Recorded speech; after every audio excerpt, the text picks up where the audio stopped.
Salut à tous, j'espère que vous allez tous bien. On est reparti aujourd'hui pour une vidéo économie. Aujourd'hui, on va répondre à une question qui m'a beaucoup été demandée. C'est la question sur le mécanisme de multiplicateur de Keynes.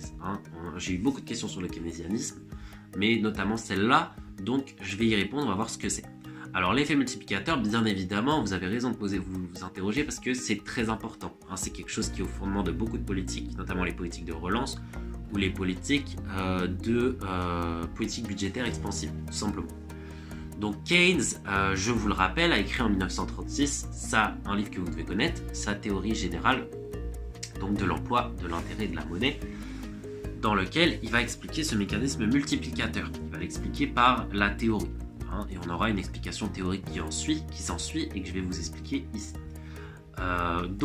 Alors avant toute chose, sachez qu'il faut d'abord connaître quelque chose d'important pour bien comprendre ce mécanisme, c'est la demande globale, DG. Cette demande globale, on peut la définir comme étant l'ensemble des demandes sur l'ensemble des marchés.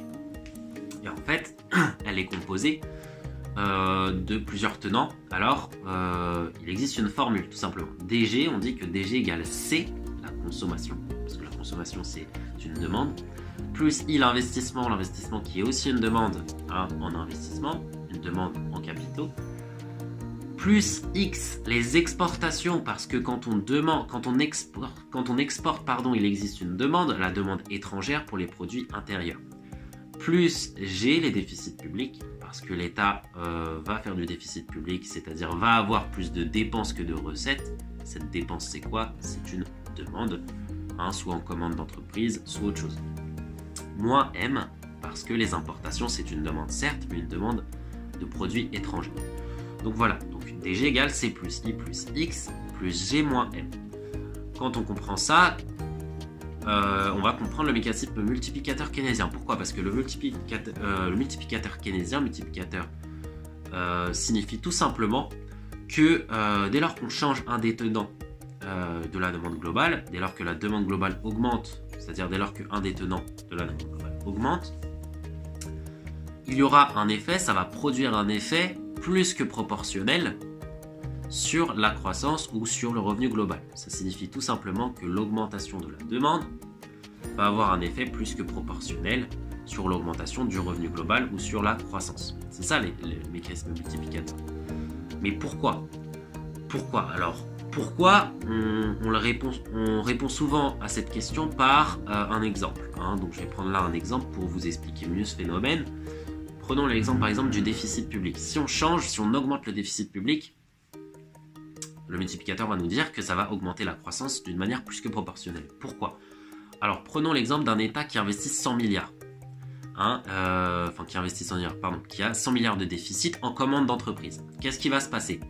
Ces entreprises-là vont devoir faire 100 milliards de commandes pour l'État. Ces 100 milliards vont être réutilisés pour payer des salariés, parce qu'il faut bien les payer, ces salariés.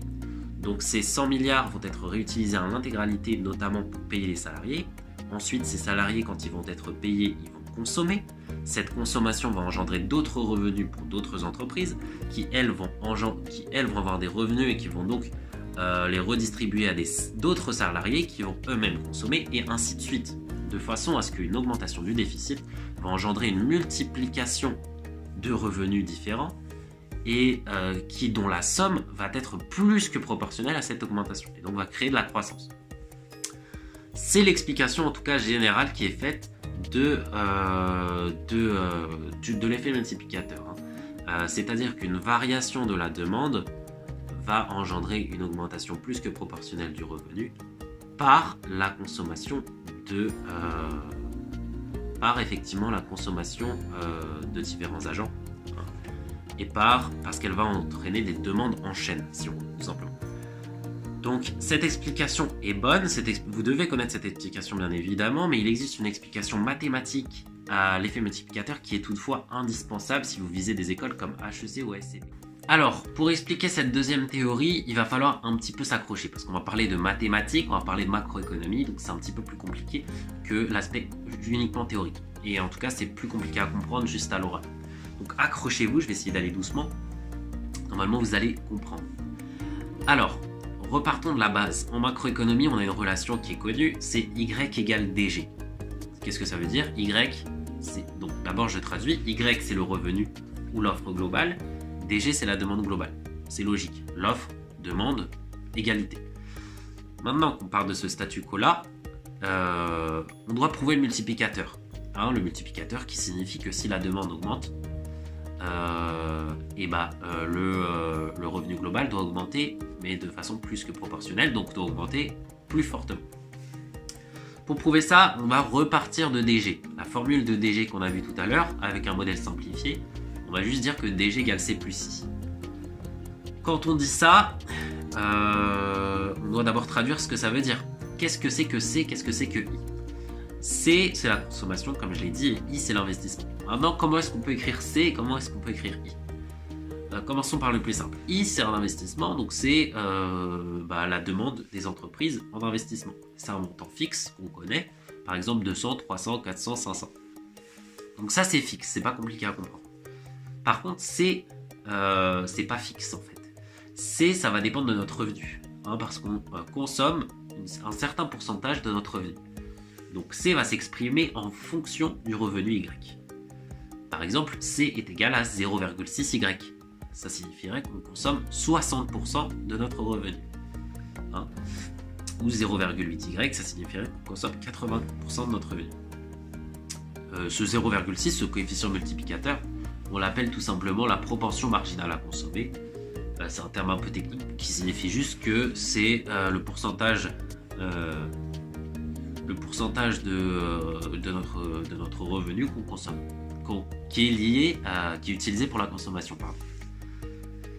Mais il se trouve que on a d'autres revenus, on n'a pas que le revenu Y, on peut avoir des réserves, on peut avoir des revenus du patrimoine par exemple. Donc C va s'exprimer en fonction certes du revenu Y, mais aussi d'autres sources de revenus, donc un autre montant fixe. Par exemple, on dirait que C est égal à 0,6 Y plus 300 par exemple. Maintenant qu'on a bien tout décomposé, on va essayer de prouver le cas. Si par exemple, on a une augmentation des investissements, donc si on avait l'égalité Y égale DG pour un montant d'investissement de 200 et qu'à la période suivante, on a un investissement de 300, il y aura une inégalité. Y et DG ne seront plus égaux parce que DG sera supérieur à Y 200. Comment est-ce que ça va se rééquilibrer? Parce qu'effectivement, quand le marché fonctionne bien, il faut qu'il y ait un rééquilibre. En fait, à la période suivante, les entreprises vont produire plus pour répondre à cette augmentation de l'investissement. Donc, ils vont produire plus de 100. Le revenu va augmenter de 100. Or, quand le revenu augmente de 100, la demande globale ne va pas augmenter de 100, elle va augmenter de plus de 100. Pourquoi? Parce que rappelez-vous ce que j'ai dit tout à l'heure, C est fonction du revenu. Donc si par exemple le revenu était de 1000 et que lorsqu'il y avait l'égalité, la proportion marginale à consommer était de 0,8. Hein.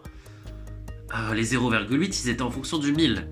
Or ici, on passe à 1100. Donc quand c'est 1100, ce sera 0,8 fois 1100. Donc non seulement l'investissement augmente de 100, mais en plus le coefficient par lequel 0,8 est multiplié est supérieur. Donc forcément, DG sera supérieur à Y à la deuxième période aussi. Et ça va continuer. À toutes les périodes, on aura un DG supérieur jusqu'à qu'au bout d'un certain temps, effectivement, selon les calculs, on aura une égalité retrouvée entre Y et DG. J'espère que vous avez compris ça. Qu'est-ce que ça signifie? Qu'est-ce que tout ça signifie? Ça signifie que tout simplement, quand on a une augmentation de l'investissement, ça va aboutir à une augmentation certes du revenu, donc de la production des entreprises Y, et donc aussi de l'offre globale, tout ça c'est égal, hein, parce que l'offre globale c'est la production des entreprises et c'est aussi le revenu global.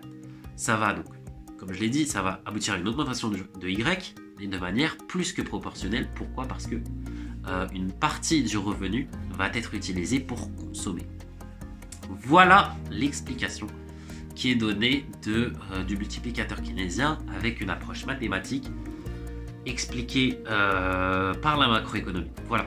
Donc j'espère en tout cas que ces deux explications différentes d'un même phénomène a été utile pour vous. J'espère que vous avez compris. J'espère que vous allez me mettre des commentaires si vous avez trouvé ça un petit peu compliqué à comprendre ou si vous avez des questions. Mettez-les, je vais y répondre. À part ça, je vous mets le lien encore de mon kit de survie si vous ne l'avez pas téléchargé pour avoir toutes les infos sur les méthodes et pour être au point en fait, tout simplement sur la méthode de toutes les matières.